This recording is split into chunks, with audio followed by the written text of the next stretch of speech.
Salam SN, ketemu lagi dengan saya Agus Harizal Alwi Cikman, pemimpin redaksi Suara Nusantara dan koran sn.com. Masuk edisi ke-188 hari ini Senin 25 Maret 2024, kita ulas berita. Dan seperti biasanya ulas berita saya bersama redaktur pelaksana Dedi Suhendra. Assalamualaikum Dad. Waalaikumsalam Kak. Dan kita akan ulas berita Dad ya. Untuk berita-berita yang sudah terbit di Suara Nusantara edisi cetak dan berita-berita yang terbit di koran sn.com. Dan untuk hari ini terbit Senin 25 Maret 2024. Untuk berita pertama yang kita ulas, berita dengan judul Jaksa dalami penyidikan dugaan korupsi izin perkebunan. Silakan Dedi. Oke Kak, berita itu kita angkat dari wawancara kasih penerangan hukum Kejati Sumsel Fani Yulia Ekasari SHMH terkait nama perkaranya dugaan kasus korupsi penerbitan surat penguasaan hak atau SPH untuk izin perkebunan dan kegiatan usaha perkebunan di wilayah Kabupaten Musirawas, Provinsi Sumatera Selatan tahun 2010 sampai tahun 2023, di mana dikatakan Kasih Penkum Kejati Sumsel Fani Yulia Ekasari SMH bahwa perkara tersebut saat ini sudah dalam tahap penyidikan di Kejati Sumsel Kak ya. Dalam penyidikan tersebut, menurut Kasih Penkum Kejati Sumsel Fani Yulia Ekasari SMH bahwa tim jaksa penyidik bidang tindak pidana khusus Kejati Sumsel saat ini sedang melakukan pendalaman penyidikan terkait perkara tersebut lantaran sebelumnya sudah 6 lokasi dilakukan penggeledahan, di mana 6 lokasi tersebut 3 lokasi di Kota Palembang dan 3 lokasi di Kabupaten Musirawas.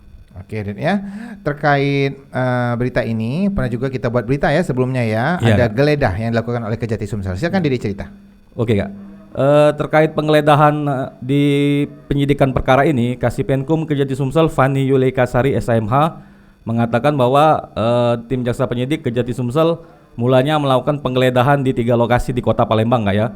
Kemudian beberapa hari kemudian tim penyidik tindak pidana khusus Kejati Sumsel berangkat ke Kabupaten Musirawas dan juga melakukan penggeledahan. Dari penggeledahan 6 lokasi yang telah dilakukan oleh Kejati Sumsel tersebut, Kasih Penkum Kejati Sumsel Fani Yulia Ekasari SMH mengatakan bahwa tim jaksa penyidik melakukan penyitaan terkait data dokumen terkait perkara tersebut Kak. Oke, dan ya untuk penonton SN, berita-berita yang diulas Dedi tadi sudah terbit di Suara Nusantara edisi cetak dan koran sn.com. Yang penasaran silahkan klik koran sn.com. Kemudian kita beralih ke berita selanjutnya Ded ya. Ada berita komentar dari mantan Kabar Reskrim Mabes Polri Bapak Dr. Andes Susno Duaji terkait berita dugaan korupsi KONI Sumsel tahun 2021. Silakan Dedi. Ya Kak, kita bacakan judul beritanya dulu ya. Dengan judul Susno Duaji berstatement pemberi dana hibah harus diusut dengan subjudul dugaan kasus korupsi KONI Sumsel tahun 2021.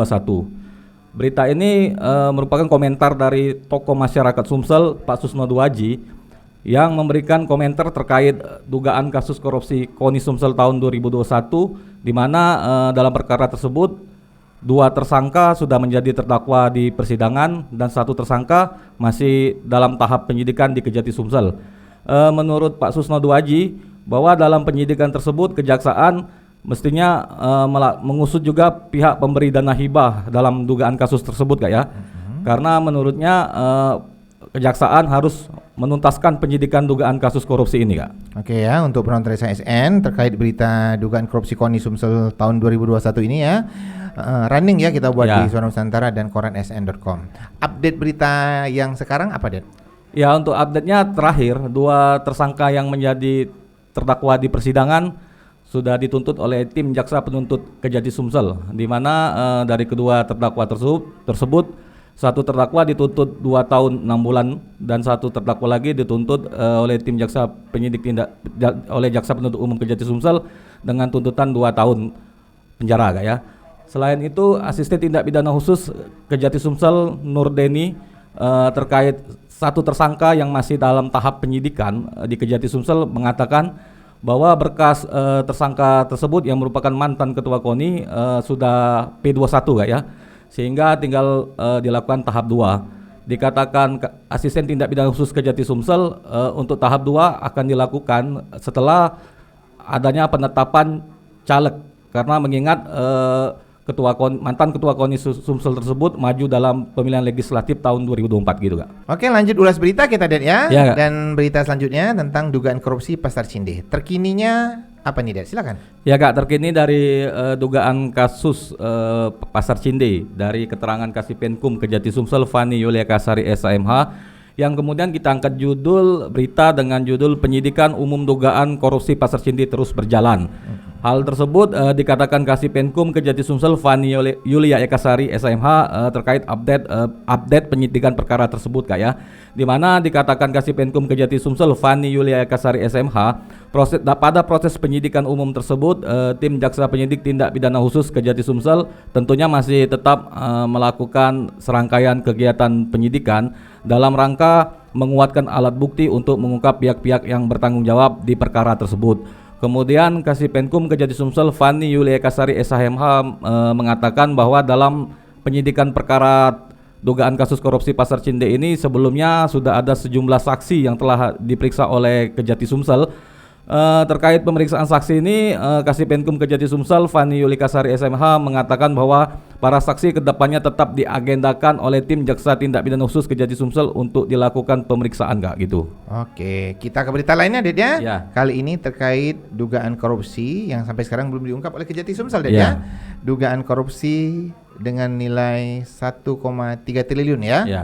Dan ini ada komentar dari Kamaki ya. Ya. Silakan Dedi ulas beritanya. Ya Kak, berita ini berjudul Kamaki berstatement umumkan segera dugaan kasus korupsi 1,3 triliun dengan subjudul jangan sampai masyarakat menduga-duga. Berita itu di mana dalam berita tersebut Deputi Komunitas Masyarakat Anti Korupsi Indonesia Kamaki Sumsel Ferry Kurniawan menegaskan bahwa Kejaksaan Tinggi Sumsel diharapkan segera mengumumkan apa nama dugaan kasus korupsi yang menyebabkan kerugian negara mencapai 1,3 triliun enggak ya? Karena menurut Ferry Kurniawan jangan sampai masyarakat menduga-duga apa nama perkara tersebut sehingga karena tidak diumumkan nama perkaranya apa dan terkait APBD atau APBN. Selain itu Ferry Kurniawan menilai bahwa dalam dugaan kasus korupsi tersebut Kejati Sumsel sudah mendapatkan alat bukti yang cukup karena alat bukti itu dikatakan Ferry Kurniawan didapatkan dari tahap penyelidikan. Bahkan karena ini sudah tahap penyidikan maka dia menilai sudah ada alat bukti yang ditemukan.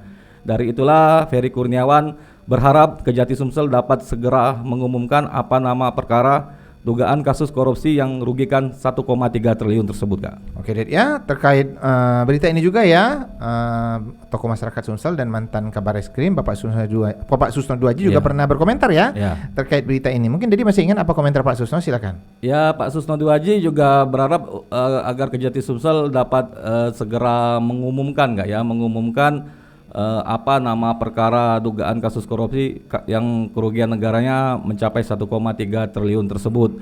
Bahkan Pak Susno Duaji menilai bahwa bila tidak diumumkan maka akan berpengaruh kepada situasi politik di Sumsel Kak ya. Karena Pak Susno Duaji menilai bahwa diduga ada oknum pejabat di Sumsel yang memiliki jabatan tinggi yang terkait dalam dugaan kasus korupsi ini Kak. Oke Det ya, kita beralih ke berita giat pemerintah dan pembangunan Det ya. Kali ini ada giat dari Bapak Heri Amalindo ya. Sebelum Dedi ulas beritanya, saya sampaikan dulu salam hangat untuk Bapak Heri Amalindo. Assalamualaikum Pak Heri Amalindo.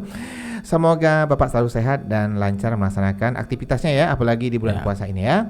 Kemudian kita ada berita giat dari Bapak Heri Amalindo ya, dan kali ini terkait dengan Ichmi ya. Mungkin Dedi bisa cerita, silakan Dedi. Ya Kak, berita ini kita angkat judul dengan Heri Amalindo berstatement pertemuan Ichmi ajang silaturahmi. Di mana dalam berita ini Heri Amalindo selaku Ketua MPW Ichmi Orwil Sumsel mengatakan bahwa pertemuan Ichmi atau Ikatan Cendekiawan Muslim Indonesia Provinsi Sumsel yang digelar belum lama ini merupakan kegiatan silaturahmi Kak ya. Di mana di dalam kegiatan tersebut juga dihadiri para pengurus MPW Ichmi Orwil Sumatera Selatan. Di antara para peserta yang hadir dalam acara silaturahmi tersebut ada Bapak Herman Deru selaku Dewan Penasihat Penasihat ISMI Orwil Sumatera Selatan. Masih dikatakan Heri Amalindo bahwa selain silaturahmi, pengurus MPW ISMI Orwil Sumatera Selatan pada pertemuan tersebut juga melakukan buka bersama dan juga sholat tarawih berjamaah. Oke ya, kita ulas sedikit penonton SN bahwa Bapak Herman Deru itu mantan Gubernur Sumsel ya. Itu akan mencalonkan diri kembali ya, infonya ya, menjadi Gubernur Sumsel periode berikutnya ya. Dan menariknya lagi Bapak Heri Amalindo juga menjadi bakal calon gubernur ya. Dan ini pertemuan dua pemimpin ya dalam pertemuan ISMI ini ya. Oke, dan ya berita dari giat Pak Heri Amalindo ini didukung dengan foto master ya. Iya, Kak. Dan foto dari Pak Heri Amalindo lagi apa ini? Memegang jempol ini ya. Apa ini? Mengacungkan jempol ya. Oke, dan kita beralih ke berita yang lainnya. Ini ada berita utama dari Bapak penjabat Bupati Muara Enim, Bapak Ahmad Rizali ya. Di sini ada statement dari Pak Ahmad Rizali, terima kasih rakyat Muara Enim. Nah, ini maksudnya apa nih, Ded? Silakan, Dedi. Ya, Kak, berita ini kita angkat dari di mana PJ Bupati Muara Enim Ahmad Rizali berdasarkan polling calon Bupati Muara Enim merupakan salah satu calon yang kuat, Kak ya. Terkait hal tersebut, Ahmad Rizali kita hubungi melalui telepon, mengucapkan terima kasih kepada rakyat Muara Enim yang telah memberikan dukungan, yang mendukungnya untuk maju pada pemilihan Bupati Kabupaten Muara Enim. Namun dikatakan Ahmad Rizali bahwa dirinya saat ini masih fokus melakukan pekerjaannya sebagai PJ Bupati Muara Enim. Oke, dan ya beralih ke halaman 8 ya. Nanti tim kreatif perlihatkan PDF-nya ya. Masih dari giat ISMI tadi ya. Nah, ini kita buat satu halaman khusus ya. Ada berita ISMI Sumsel gelar silaturahmi, berbuka bersama dan sholat tarawih berjamaah, dan halaman ini didukung dengan foto-foto ya. Ada foto bersama Pak Heri Amalindo, kemudian ada juga Pak Heri Amalindo duduk berdekatan dengan Bapak Herman Deru ya. Sangat akrab ini ya. Oke, Deddy, kita beralih ke halaman lainnya. Ini mungkin halaman 9, Deddy, silakan baca. Iya, Kak. Halaman 9 ini untuk judul beritanya MTQ ke-17 tahun 2024 di Pak Lawang berlangsung sukses dengan subjudul hadiahkan umroh bagi kafilah juara tingkat provinsi. Berita ini terkait PJ Bupati Empat Lawang Fauzan Hoiri Denin saat membuka kegiatan MTQ ke-17 tahun 2024 dan juga saat menyerahkan piala bergilir, di mana PJ Bupati Empat Lawang mengatakan bahwa pemenang MTQ akan dihadiahkan umroh bagi kafilah juara yang mengikuti tingkat provinsi gitu, Kak. Oke, lanjut ke halaman 3, Ded ya. Kita ke rubrik Muba Sinergi, Muba Terus Berkarya, di mana untuk berita utama kita ambil seminggu sebelum Lebaran, PJ Bupati Apriyadi cairkan THR. Kemudian ada berita di hadapan pengurus IKA Muba, PJ Bupati Afriyadi umumkan tahun 2024 ini listrik MAP beralih ke PLN. Kemudian ada berita lainnya, pelanggan MAP di 14 kecamatan segera beralih ke jaringan PLN. Kemudian ada berita lainnya di sini ada judul Nenek Suhartini kaget rumahnya dipasang listrik oleh PJ Bupati Muba. Oke, halaman berikutnya silakan, Dedi. Oke, Kak, untuk halaman berikutnya dengan rubrik Gema Sriwijaya, di mana Gema Sriwijaya ini pemberitaan terkait dari Pagar Alam, Pak Lawang, Pali, Lubuk Linggau dan Musirawas. Untuk headline berita kita ambil berita dari Lahat dengan judul Dukung Komoditas Perkebunan, PJ Bupati Lahat serahkan bantuan. Kemudian ada berita dari Kabupaten Pali dengan judul 6 parpol di Pali bentuk koalisi terdepan. Selanjutnya berita dari Lahat dengan judul Polres Lahat gelar razia gabungan berskala besar. Kemudian ada berita dari Lubuk Linggau dengan judul Bukber MD kami Lubuk Linggau merajut isu-isu strategis dengan kader terbaik. Lalu ada berita dari Muratara dengan judul harga duku turun jadi 2.500 per kilogram.